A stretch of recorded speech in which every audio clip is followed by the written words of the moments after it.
Moment of silence. Nothing personal word of the day. It is Monday, May 16th, 2022.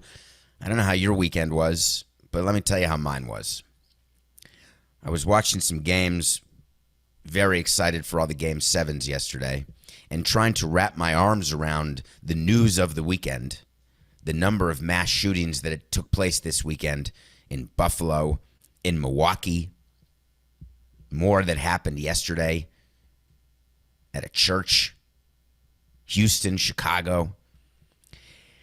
And then the Bucks are lining up to start their Game 7 in Boston. And the announcer said, and now we will have a moment of silence. And the moment of silence is going to be for everyone to think about all of the tragic loss that has occurred in Milwaukee and in Buffalo. And then they show the Milwaukee players going down the line, and they show the Celtics players going down the line because there's a cameraman. The moment of silence happens one of two ways in sports. It either is team-generated or league-generated. When there is something that happens that is a worldwide event that requires more than just the local team to acknowledge it, it becomes a league-generated moment of silence, and you get a memo which says, at the following games, and it will list each game for a specific team. Your game on Tuesday, November 4th at 7 p.m., you will have a moment of silence. That memo comes into the president, who then gives it to both the baseball department and to the in-game entertainment department so they can work out their timeline. Then the broadcast network gets the timeline that is generated by the team and the league. And everyone knows that there's going to be a moment of silence. Boston was pretty good about it. No one yelled anything. In New York, I've been in some moments of silence where people are yelling "Pot fan sucks" in the middle of a moment of silence. GTS, if you don't know that reference. But I started thinking during that moment of silence, what are we doing? And I did something while watching the beginning of the Celtics-Bucks game, watching the Bucks take an early lead. I was on my phone, and I was searching and reading about the concept of thoughts and prayers. Thoughts and prayers are words that you've heard me talk about. They're interesting words individually. It's very good to think. It's very good to pray. Doesn't matter who you're praying to. Doesn't matter what you're thinking about. But it's always good to think and pray. Because to the extent that that can impact an outcome, you might as well do everything within your power to get a desirable outcome. If the information in your head is incorrect about if the math equation has incorrect variables and assumptions, you can do an entirely correct process and get a bad outcome. So I'm aware of that. That's how mistakes are made. But if you put all the right numbers in, think about it the right way, calculate it the right way, do the right things, then your outcome changes and it becomes what it should be. I'm not sure the scenario under which thoughts and prayers will lead us to any outcome at all that is positive, because now we have tested that theory enough times that when tragedy happens, the knee-jerk response is for everyone to get on Twitter or Instagram or everywhere they can and say thoughts and prayers to the victims of the mass shooting in Buffalo. That was everywhere. So then I wanted to think about what actually could I do on Nothing Personal with the audience that you are so generous to be our audience every single day. Are you tired of thoughts and prayers? Because I am. And if you're not tired of them, I'd like you to explain it to me, right? Get into Twitter. We'll talk about it. I'm just curious. For those people who come at me with Second Amendment arguments, I understand. I'm not trying to take away your handguns. But what happened in Buffalo is an 18-year-old kid, a racist 18-year-old kid who had prepared a 100-page document outlining all of the things that he wanted to do, which basically can be, if you really winnow them down, he was interested in making sure there were no blacks and no Jews because that would really be helpful to white people. So then you dig a little deeper and you start reading about, and I hope you did, the Great Replacement Theory. It's being talked about. White voters are being replaced. Has anybody looked at the turnout percentages? I mean, I'm just asking, just FYI. I'm not sure anybody's getting replaced. There's quite a amount of room for everybody. And I don't mean that in a political way. I don't mean that in an actual space way or a property way. I mean just in a voting way. We're not at 100% capacity. That'd be something if our founding fathers had said the total number of votes are going to be 600 people. Now, they did that with your Senate and with your Congress, right? The House and the Senate, the number of senators and the number of representatives. That's true. But they all get their jobs from you who vote. So this whole replacement theory is something that gives me a tummy ache, regardless of where you are. But any theory that gets perpetuated by anybody in the media, it's so dangerous because it's so wrong. I don't mind when people argue against me or have a different point of view that I have on myriad issues, from stadium financing to sports to death penalty to pro-choice, whatever great discussion you want to have. Guns, I'll have every discussion, and I will never, ever disparage you for not agreeing with me or for having a different opinion, ever. But when you come to me with something that is just misinformation, and it's promulgated by the media, who is taking advantage of the fact that the majority of people don't care that it's wrong. They just care that they've heard someone else say something that they think in their own myopic way. And therefore, racism continues. Hate crimes continue. And an 18-year-old gets access to an automatic weapon, and people are dead. There's so many ways to bite it. You can get cancer when you least expect it, and you die. You can have some genetic disease. You can get run over by a car. You can die in a plane crash. You can die naturally. You can die crossing the street. You can die getting run over by a damn city bike on 2nd Avenue. I get it. Many ways, many ways. You can party all weekend in Vegas and all of a sudden go because your body can't take it anymore. But what if the biggest problem that our country faces is that all of these artificial ways of dying are becoming to take over the natural ways? Now, natural ways can be artificial, right? You get run over. That doesn't seem natural. But I still feel like that's quite a bit more natural than going grocery shopping and getting shot in the head, or going to church, or going dancing, or going to a basketball game as they did in Milwaukee.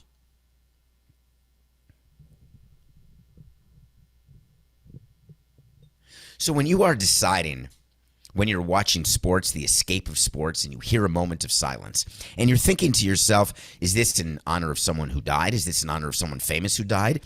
Or is everybody famous who died to somebody, even if you're only famous to the 4 people in your family versus the 40 million who love you and who listen to your music or who watch you play sports? Everybody carbon dates down to 0, right? Carbon date is when it's like a carbon half-life. You never get to 0 is the true math. But if you take half of a number and then half of a number and then half of a number, over time, that number becomes super duper small. It's never going to go to 0, right? But it's going to become, you can barely measure it. That's sort of what we are as time passes, right? There's a time when everybody knows who Bob Lanier is. Bob Lanier passes away and it registers a blip for some people, not a blip for others. I asked you on this show many years ago how many of your great-grandparents you could name. Out of your 8 great-grandparents, how many can you name? And the number of people who can name all 8 is 0, maybe 1, maybe 1%.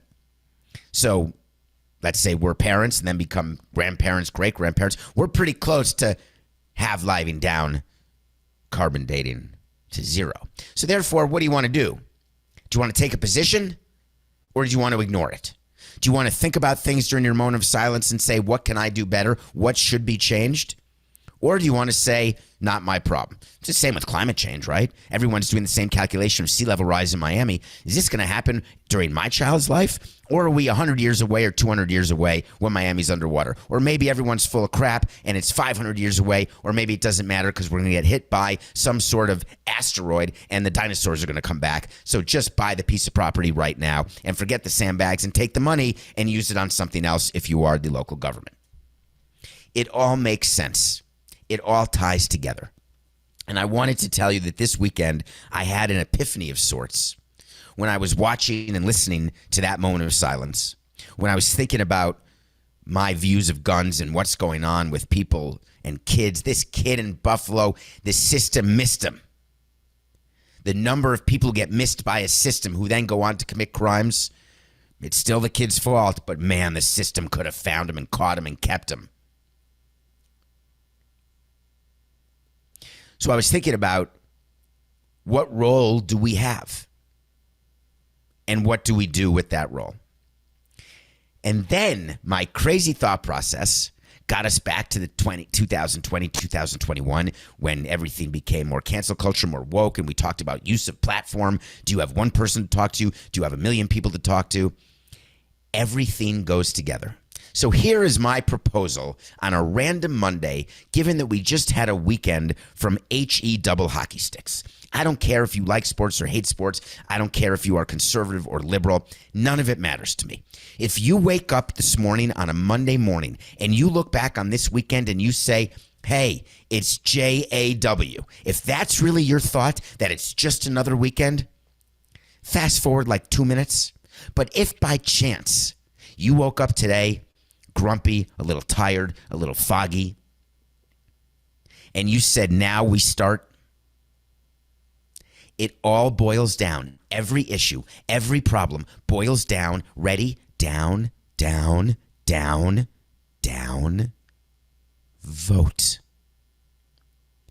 David, why do you always do that? Coca says. Why do you always have to hit people over the head with voting? Why is it that is that the answer to everyone's dream? We just have to make sure we have the right people at local, state, and federal representation. Is that everything? No, but it's all we got.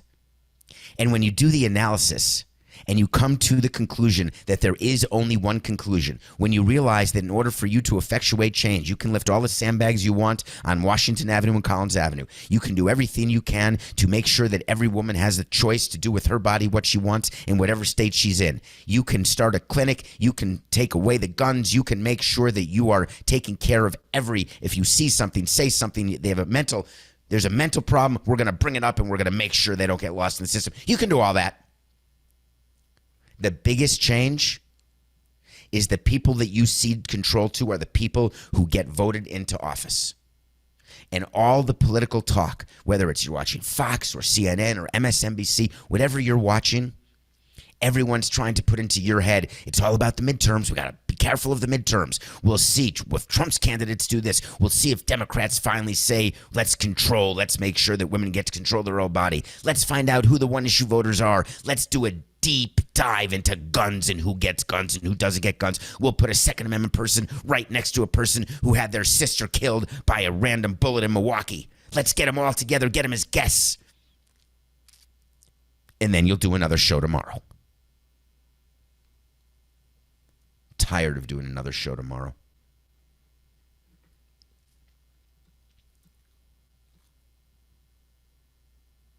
It just makes me quite sad that our entire society is okay with this weekend. Because God forbid you show any weakness or show any willingness to listen to anyone who doesn't think or do the exact same things you think or do.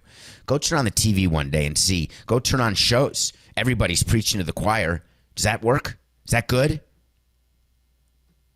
Does that grow your business?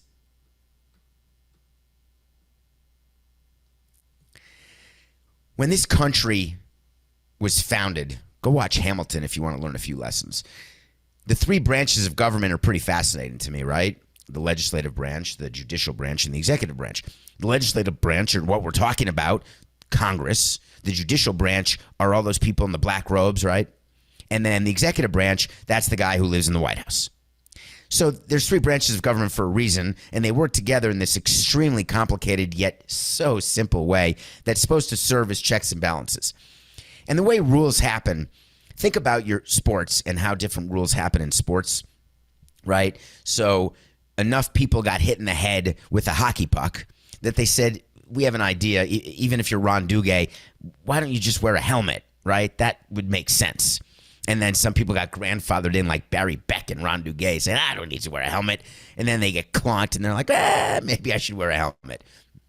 Same thing in baseball, right? In baseball, there were no helmets. You just wore caps when you were at the plate. People are throwing 80. You get hit in the noggin. Oh, I think we could invent something that could make things better, right? So in a society with laws, that's what happens. Laws evolve. They evolve when circumstances change, when new items are brought to light, when new thought processes are brought to light. And one of the big arguments that people have all the way up to the Supreme Court is whether or not we go by the, quote, letter of the law. The letter of the law is code for if it's not in the Constitution, it does not exist. The Constitution is a document. I call it a living document. Some people just call it a fully formed, done document, but not dumb, done. So you read through the Constitution and you look for all different things, and then you look for judges and how they apply provisions in the Constitution. It seems normal. There's disagreement, of course, between people, depending on where they are on the political spectrum. But the process, that seems right. There's another process in law that came up this weekend that not enough of us think about. What's the number one thing when you're home and you're having an argument with your sibling and then your parents walk in the door and you're arguing and you're trying to give your side to your parents? What do you want to make sure exists? Top 5 answers on the board. 100 siblings surveyed who are having an argument in front of their parents. What is the number one thing that you want to make sure? Psst. We're sitting down. What? Sitting down. All right. Number one thing you want to make sure. Take it. It's yours. That my parents are listening. Parents listening. Ding. Number 3. Not bad. Do you want to play or pass? We're going to play. All right. Top 5 answers on the board. What do you want to make sure your parents are doing while you are arguing to them? I've got it, Steve. I've got it. I want to make sure that they have not decided who's going to win before they hear the arguments. Impartiality. Ding. Number 1. Isn't that what you crave? When you go to your boss and you're telling your boss something, don't you want your boss to at least listen and not have in his mind that he's already made up his decision, that you're not getting promoted, that you're not going to get the assignment that you want to get? Don't you want to make sure that it's a semi-level playing field?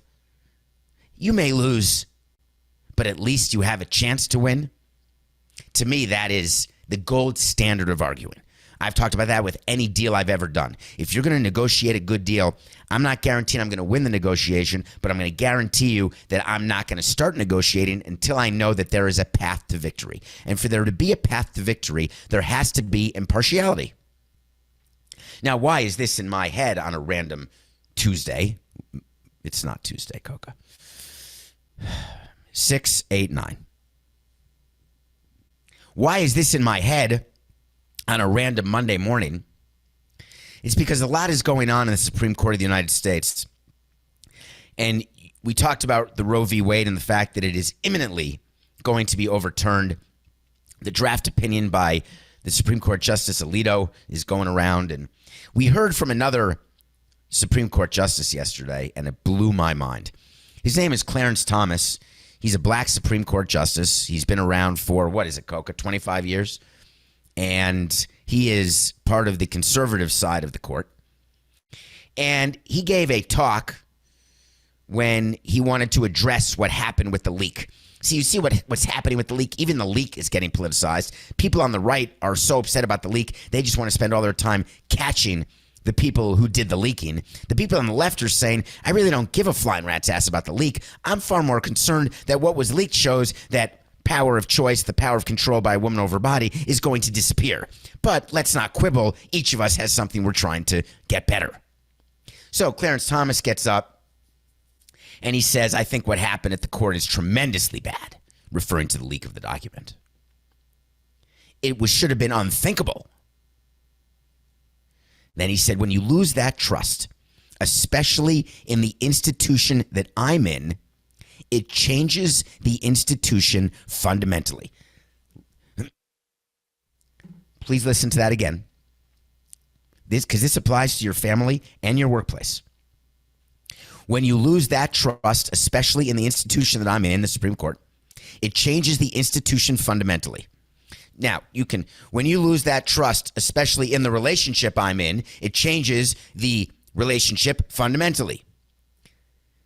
When you lose that trust with your friend, especially in the friendship we're in, it changes the friendship fundamentally. You can put any word you want there. It's not about the Supreme Court. Trust. He then said you begin to look over your shoulder. It's like kind of an infidelity that you can explain it, but you can't undo it. I'm going to let that marinate and then leave it go. He continued, I wonder how long we're going to have these institutions at the rate we're undermining them.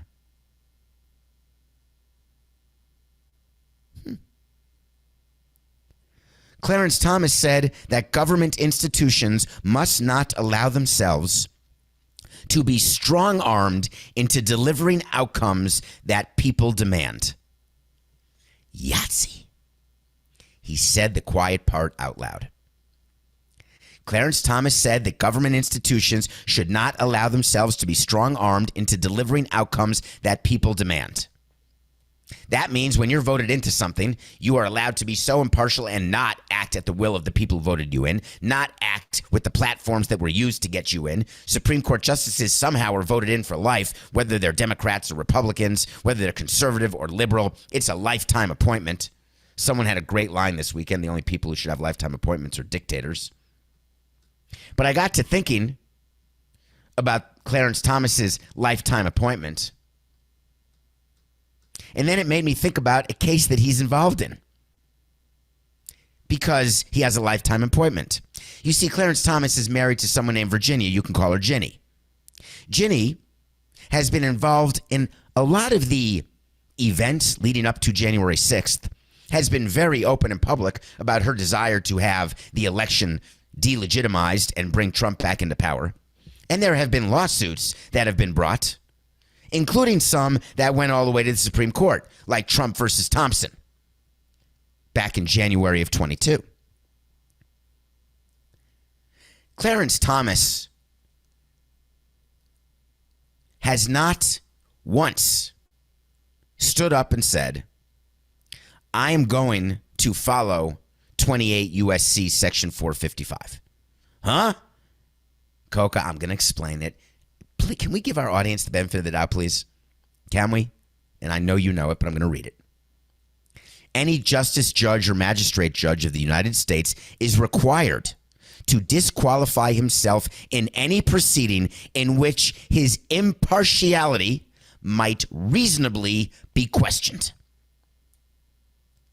or under circumstances in which their spouse is known by the judge or justice to have an interest that could be substantially affected by the outcome of the proceeding. Now, the second part of that is if you're a judge and someone's before you in a court and your company, there's a company suing another company and your wife works for the company that is suing, and the judge would say, well, if this lawsuit, gets $1 billion judgment, my wife owns 10% of the company. Wow, that's $100 million. We can finally get that house up in the Adirondacks. I'm not sure I can be the judge. I'm going to recuse myself, for I cannot be impartial. But the words and the lines above that are far more informative in this case. When impartiality might reasonably be questioned. Do you think that with what Clarence Thomas's wife is doing, that someone could reasonably question whether Clarence Thomas could be impartial on issues relating to January 6th and the insurrection and what happened that day and the events leading up to it with the evidence that has already come out of how his wife was involved? Is there a question? We don't know if any laws were broken. Not sure. Don't know whether she was aware or really wanted the government to be overthrown, wanted Trump to be back in versus Biden. We're not talking about any of that. What we're talking about is, can we sit here today and say, Judge Clarence Thomas, sir, I'm questioning whether or not you can be partial.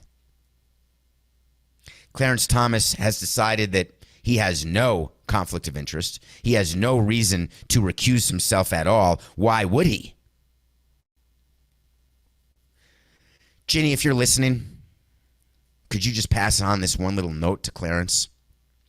That he's so concerned about what's happening to the fundamental existence of the Supreme Court because of a leak.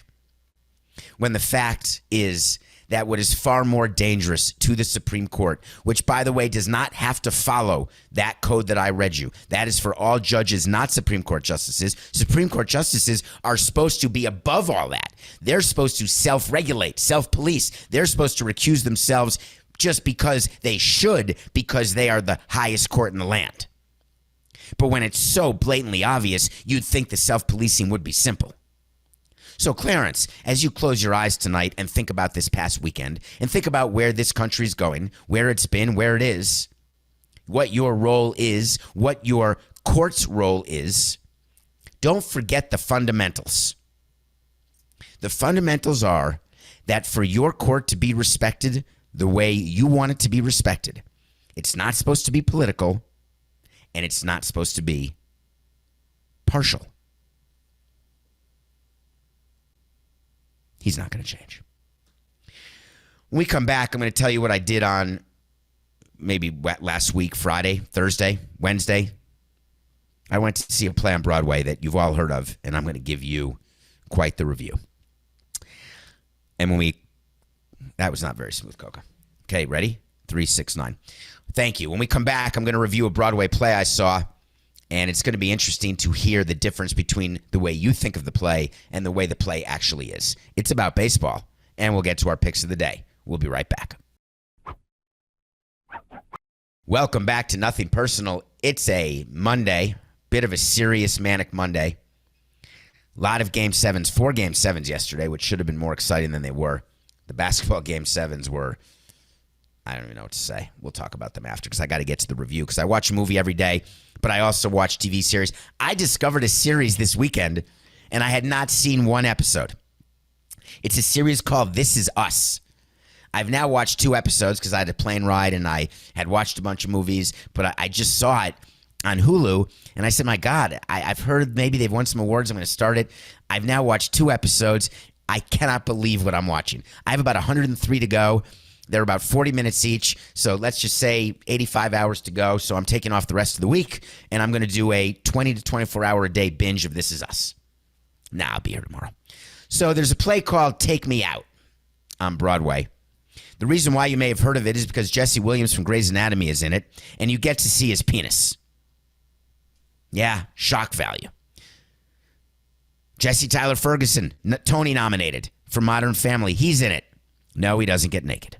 The guy from Suits reminds me, hey, who's in the Traveling Wilburys? Oh, that's right, George Harrison, Tom Petty, Elton John, and the guy from ELO. Jeff Lynne, but people always call him the guy from ELO. And the guy from Suits is also in this play. Do you know what Take Me Out is about? It's Take Me Out to the Ball Game. It's about a team that you're supposed to think is the New York Yankees. They're in the clubhouse. The whole play is 7 male actors. They're all teammates, plus a manager and a business manager. And there's a player who is biracial, has a black mother and a white father, or the other way around. It's the opposite of Jeter, so I can't remember whichever it is. And this player comes out as gay, and he's the best player on the team. His name is Derek. Wait a minute, that's funny. Is that his first name in the play? Coca, can you check to see right now, is it Derek Lemming, or am I just thinking about Derek Jeter? It's a Broadway play called Take Me Out, played by Jesse Williams. I don't have the playbill with me, so I can't tell you whether or not it is, and I don't know if you can hear me right now, but if you can, see if the character's name is Derek. In any case, it is a play that everybody wants to see because of the penises. I wanted to see it because of the acting and the story. It's about baseball. It's about a clubhouse. Darren, thank you. I figured they wouldn't go that close. I mean, they've already gone so close. My guess is if you do the research, if someone wants to do the research, my guess is that Darren has the exact opposite of Derek in terms of which of the parents is black and which of the parents is white. I think Derek's father is black and mother is white. So my guess is they did the opposite with Darren in this play. So you wouldn't think that it was Derek Jeter who they're talking about. But whatever, who cares, right? I've been in clubhouses for 18 years. Things happen. No one cares. But in this play, when Darren comes out as gay, it sets off a chain of events inside the clubhouse. And what the writer is trying to do is to let you inside behind the curtain where so many people want to be, right? They want to know what happens in a clubhouse. Well, I can tell you. The first thing that happens in a clubhouse is that there are group showers. That is true.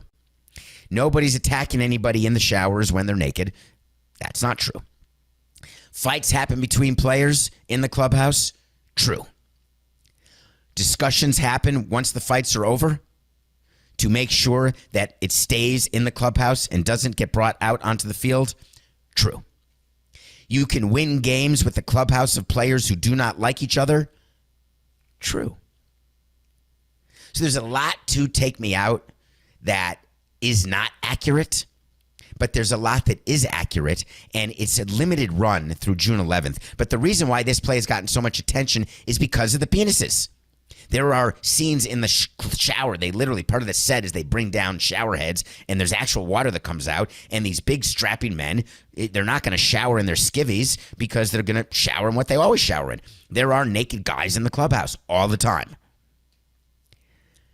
But the problem is that somebody took unauthorized video, released that video out into the Twitter world, and it was such a violation of the relationship between audience and actor on Broadway. It's supposed to be a far more intimate setting and safe where actors can engage with their audience on a nightly basis. And believe me, every night is different.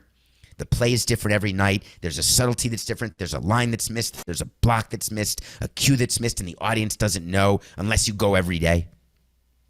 But when that relationship gets broken, it ruins it for everyone else. And so I'm watching Take Me Out, and I'm looking around. You have to put your phone in a lock case. I think it's that thing invented by Dave Chappelle, by the way, Coca. You put your phone in a case so you can't use it. It's totally locked, and it can only get unlocked after the play. You don't even get it during halftime. And intermission, excuse me, that's funny. I call it halftime. It's actually intermission.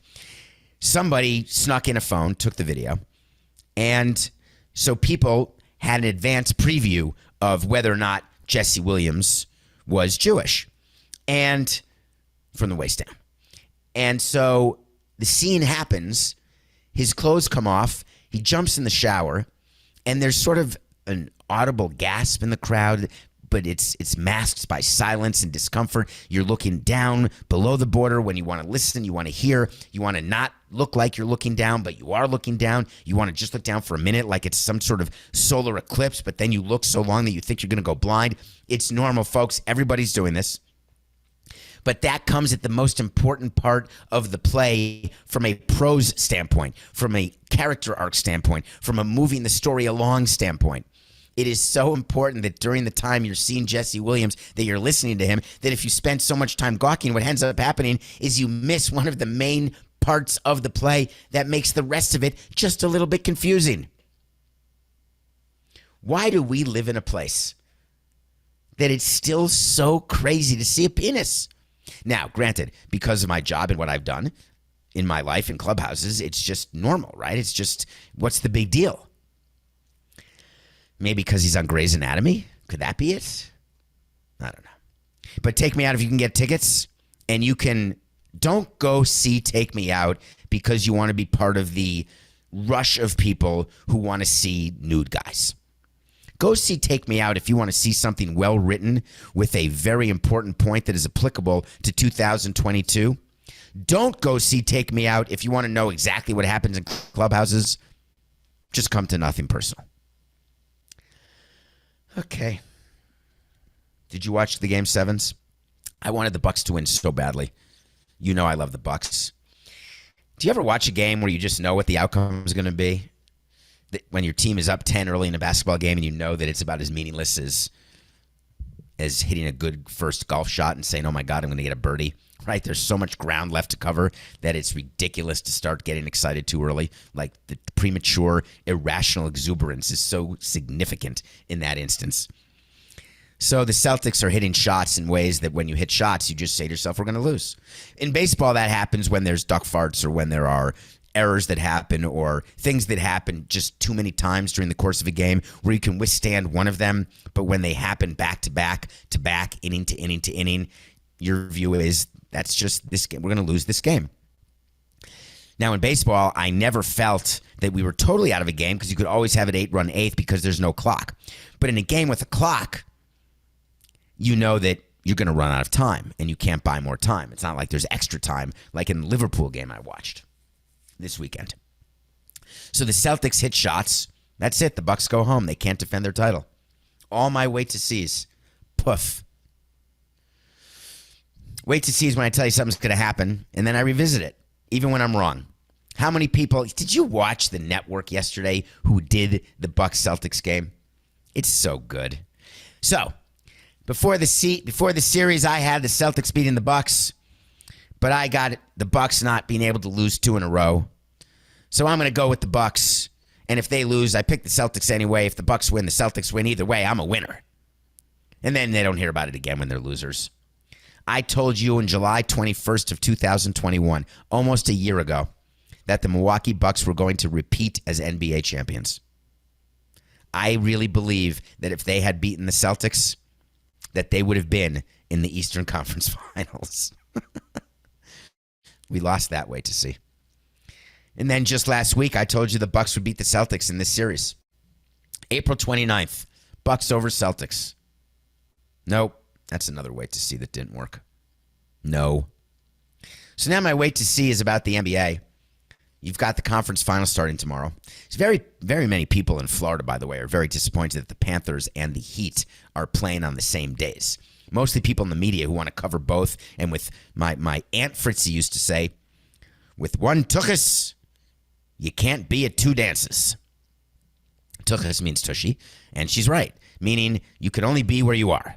So try to be present and enjoy where you are, because if you're where you are and you're too busy trying to get to where you're not, you end up not enjoying where you are and also not enjoying where you're not because you're not there. It's like having 3 TVs in front of you trying to watch 3 games and you end up watching 0 games. You miss every play in every game. I was at a bar watching the Mavericks, watching the Rangers, and the Rangers scored in overtime while I'm looking at the Mavericks. Anyway. My wait to see for today, which is May 16th, 2022, is the Milwaukee Bucks. Nope. Click one more down, Coca. 469. My wait to see for May 16th, 2022. Get ready. The Golden State Warriors will face the Boston Celtics in the NBA Finals. I've got the Celtics over the Heat. I've got the Warriors over the Mavericks. The Mavericks won by 69 points yesterday. Maybe it was 89 points. I've never seen anything like it. The Suns couldn't shoot the same way the Bucks couldn't shoot. The Mavs couldn't miss the same way the Celtics couldn't miss. And it was a blowout. 2 Game 7 blowouts in the NBA. That just makes, when you're an executive in the NBA and you've got 2 Game 7s and you've got Giannis going, you've got Luka going, you've got Jason Tatum going, you're expecting 2 good games. You're praying for 2 good games because it's going to raise the interest level for the conference finals, which are the next round, and then building to a crescendo in the NBA Finals. And both Game 7s were a total dud. Of course, I still watched every single pitch. Play. Shot. Nothing. Personal pick of the day. We have not had a pick since last Thursday because I hope you listened to the Friday show. I didn't get the numbers yet from Coca, but we did a show Friday, a sit-down with Drew Robinson, that Drew showed some serious ability to answer honest questions, some serious vulnerability. His openness was somewhat staggering, so you want to check out that show from Friday. But our last pick was Thursday when we said the Mavs are going to force a Game 7. They did. We are now 60-48, which is decent. No NBA today. I'm going back to baseball because I want to talk a little bit about Albert Pujols. Albert Pujols is back in Cardinal red. We know this. Albert Pujols is a shell of the player he used to be. He's still playing for the love of the game. He wants to retire at the end of this year, go into the Hall of Fame, same time as Yadier Molina, longtime teammate, and Adam Wainwright. In theory, they could all go in first ballot if they all retire at the end of this year, which I think is going to happen, and that would be an unbelievable thing for Cooperstown because that season, when it's election time during the summer, it's going to be insane, to say the least. But that's not going to be for 5 years. So Pujols did a game yesterday. The Cardinals were crushing the Giants, and Albert Pujols went into the ninth inning. He had never pitched before, and he pitched. And I wanted to just tell you that players, there are some position players, we ask them all in spring training, right? We just say we're keeping a list because we got to keep it handy. Who's naughty, who's nice, and are you available if we need you to pitch? Either if we're getting blown out or we're doing the blowing out, we don't have enough arms. And so we just want to know. Albert Pujols, when you are in that position, we would say to our veterans, you're doing it. Now, if you're a veteran in year 4 of a 10-year deal, you're not pitching. If you are in the final year of a deal, we're asking you to pitch. If you have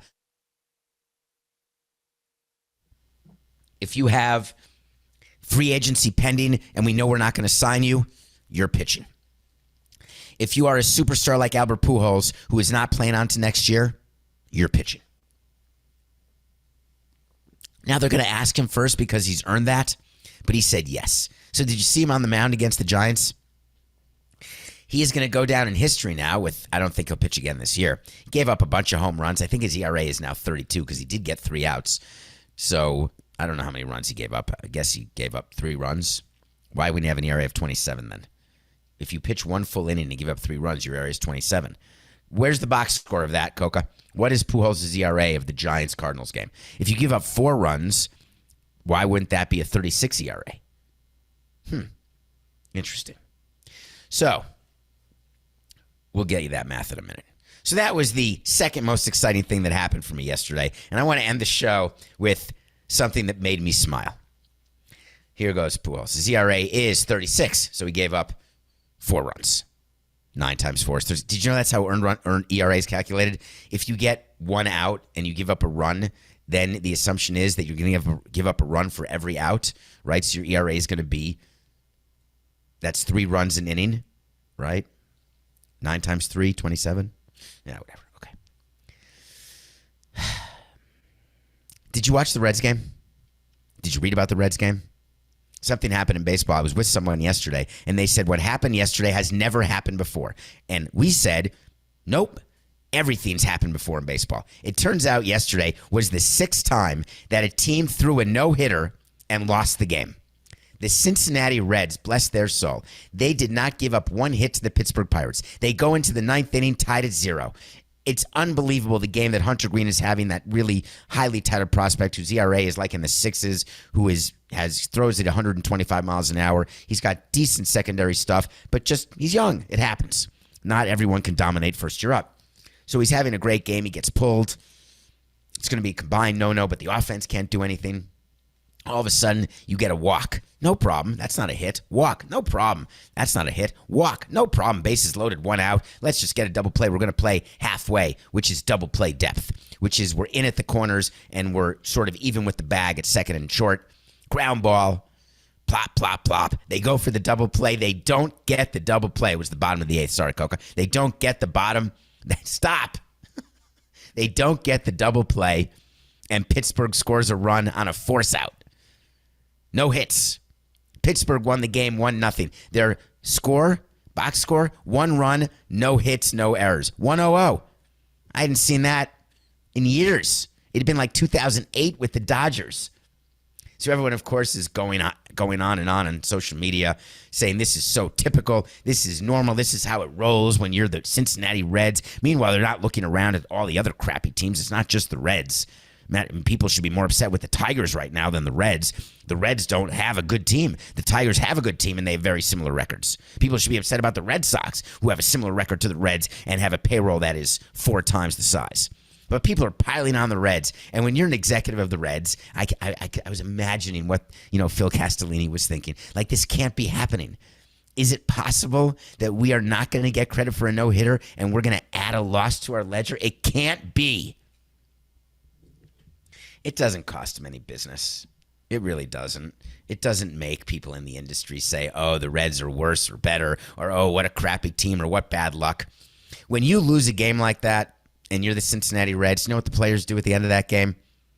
They get dressed, they go home, and then they come back for their next game. You know what the Pirates do, who won one game by one run on no hits? They do the same damn thing. All of the extra talk that we do and all of, oh my God, how's this going to impact them? And all the articles, this is a huge problem when there's no fans in the stands, when they're not getting hits and blah, blah, blah, blah, blah. Horse hockey. The players get dressed and go home. It's just business for them. This is nothing personal.